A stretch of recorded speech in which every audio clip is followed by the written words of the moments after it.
Jadi tidak harus lewat kodam-kodam yang pendamping dari luar seperti benda-benda pusaka atau isian-isian yang tidak atau belum selaras energinya dengan energi panjenengan. Iso koplak, bisa gila, iso edan. Ojo turu sore kaki, ono dewa nganglang jagat,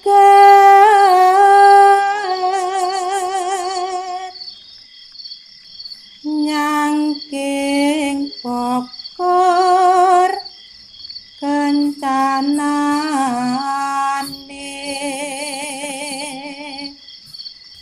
isine donga tetulak,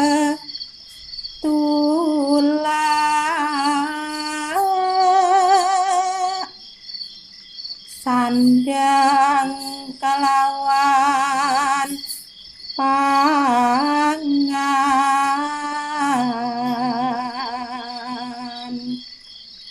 yo iku bagian nipun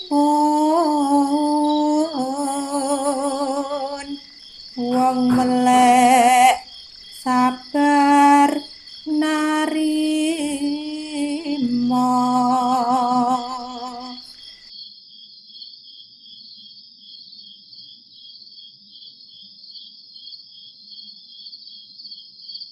Assalamualaikum warahmatullahi wabarakatuh. Salam sejahtera untuk kita semuanya. Rahayu, rahayu, rahayu. Pada kesempatan kali ini saya akan membahas tentang ciri-ciri orang yang mempunyai banyak kodam tetapi tidak kuat. Nah, setiap orang itu sebenarnya mempunyai kodam bawaan yang sudah selaras energinya dengan orang tersebut. Terutama untuk kodam leluhur ini biasanya sebelum mendampingi seseorang ini sudah selaras dulu energinya. Baru setelah selaras ini bisa mendampingi. Tetapi ya ada juga sebenarnya kodam-kodam yang akan mendampingi seseorang ini energinya belum selaras. Contohnya, untuk mendapatkan kodam itu kan ada yang dari benda-benda pusaka yang mereka miliki. Kadang benda pusakanya banyak, kodamnya juga beda-beda semua energinya. Kemudian dari ilmu hasil tirakat-tirakat ini juga beda-beda energinya. Belum lagi dari isian orang-orang yang ahli ngisi kodam ya, itu juga beda-beda semua energinya. Nah, ini kalau panjenengan tidak kuat, ya bisa berbahaya, iso edan. Jadi tidak perlu sebenarnya punya banyak-banyak kodam tapi tidak selaras. Ya. Energinya tidak selaras, lu buat apa? Sampai iso gendeng, iso edan. Nah itu loh. Ya.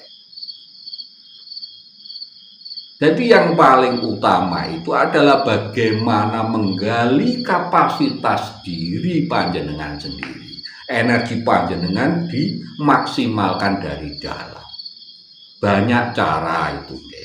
Ya lewat poso bisa, meditasi bisa, semedi bisa, ibadah-ibadah tertentu menurut agama dan kepercayaan panjenengan masing-masing juga bisa.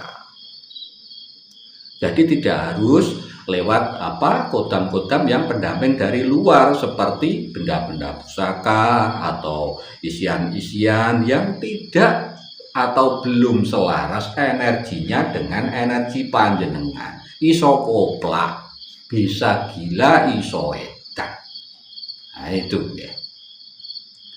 Lah ciri-cirinya bagaimana orang yang punya banyak kodam tetapi tidak kuat? Yang pertama, biasanya itu orangnya itu mudah males, sangat males. Kemudian apa? Mudah sekali ngantuk. Ya, biasanya gitu, lemes, ngantuk. Karena apa? Energinya ini belum selaras dengan kodam-kodam banyak yang mendampingi itu tadi. Makanya hati-hati di sini. Jenengan kalau mempunyai banyak kodam tapi tidak jenengan selaraskan semuanya energinya dengan energi jenengan yang repot. Gitu. Kemudian ciri yang nomor 2, orang yang mempunyai banyak kodam tetapi tidak kuat, itu sorot mata, kemudian juga mimik wajah itu berubah-ubah. Ini sesuai dengan kodam yang ada di dekatnya, yang energinya paling kuat waktu itu. Jadi kodam ini energinya kan juga fluktuatif, naik turun. Nah, ketika yang paling dekat jenengan ya, yang energinya paling kuat itu nanti yang mana? Lah itu kadang sorot mata panjenengan, kemudian mimik wajah panjenengan ini berubah-ubah itu tadi, ya, sesuai dengan kodam yang ada di samping panjenengan itu tadi. Saya sendiri sering ini melihat orang-orang yang punya banyak kodam tapi tidak kuat ini banyak. Kemudian ciri yang nomor 3, orang yang punya banyak kodam tapi tidak kuat, ini biasanya nafsu makan. Nah, nafsu makannya ini juga tidak ukuran, banyak tapi tidak teratur. Nah, ini juga pengaruh dari energi kodam yang mendampingi tadi, yang berbeda-beda tadi. Energinya juga beda-beda. Ada yang energinya kuat, ada yang sedang, ada yang rendah. Kemudian tanda selanjutnya atau cirinya orang yang punya banyak kodam tapi tidak kuat, ini sulit tidur, badan capek, tapi jiwanya ini selalu bergejolak. Jadi pikirannya ini agak kacau, rubah-rubah, kacau, tidak bisa fokus, sehingga tidur sulit. Nah, meskipun tidur kayaknya ya, tapi tidak bisa pules sehingga badannya juga capek, bangun tidur juga capek. Karena jiwanya tadi bergejolak, tidak bisa tenang. Nah, solusinya bagaimana? Solusinya yang jenengan harus banyak introspeksi diri, perenungan, kontemplasi.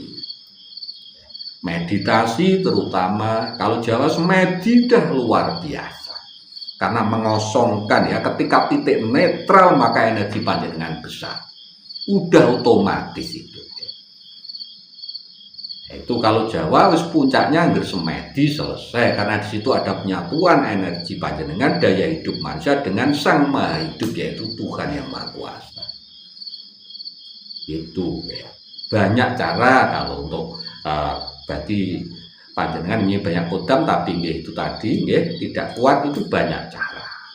Supaya apa? Energinya seimbang, supaya jenengan baik kembali, pikirannya tidak ruwet, supaya tidurnya kembali nyenyak, supaya tenang kembali. Kemudian ciri selanjutnya, orang yang punya banyak kodam tetapi tidak kuat, ini biasanya sakit-sakitan. Nanti sembuh sakit lagi, karena apa? Penyesuaian energi terus menerus dengan energi banyak kodam tadi. Itu jadi sering sakit-sakitan biasanya orangnya itu. Kemudian tanda selanjutnya, orang yang punya banyak kodam tapi tidak kuat, itu emosinya juga berubah-ubah terus. Emosinya berubah-ubah, gampang tersulut emosi, kadang-kadang ada masalah dikit, ngamuk gitu ya.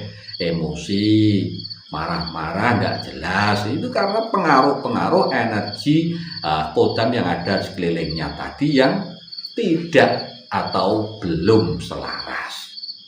Kemudian tanda selanjutnya orang yang punya banyak kodam tetapi tidak kuat biasanya depresi. Nah ini yang paling bahaya.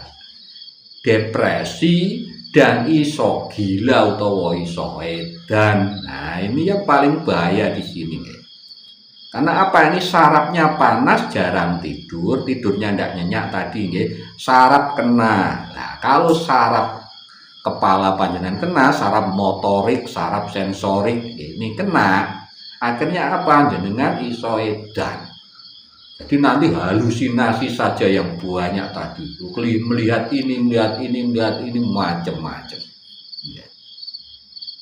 Dan nanti ngomongnya panjenengan ini juga ngelantur dan berubah-ubah. Nah, ini ciri orang punya banyak kodam tetapi belum kuat.